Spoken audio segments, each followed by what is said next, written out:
सुरगाणा तालुक्यातील दुर्गम भागातील वर्षानुवर्षे प्रलंबित असलेल्या डांगराळे ते गोकुळ रस्त्याच्या बांधकामाला अखेर सुरुवात झाली आहे। स्वर्गीय माजी खासदार हरिश्चंद्र चव्हाण यांच्या अथक प्रयत्नांमुळे मंजूर झालेल्या या रस्त्याचे काम त्यांच्या स्वप्नपूर्तीच्या दिशेने आता सुरू झालंय।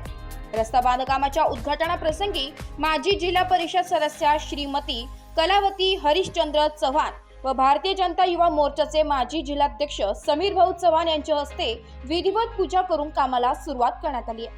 यावेळी ठाकरेगड तालुका प्रमुख मोहनराव गांगुर्डे, शिंदेगड तालुका प्रमुख हरिभाऊ भोये, सुरगाणा नगरसेवक विजय कानडे तसेच स्थानिक सरपंच सदस्य आणि ग्रामस्थ मोठ्या संख्येने उपस्थित होते। ग्रामस्थांनी या रस्ता कामासाठी आनंद व्यक्त केलाय आणि खासदार हरिश्चंद्र चव्हाण अमर रहे अशा घोषणांनी परिसर दणाणून गेलाय।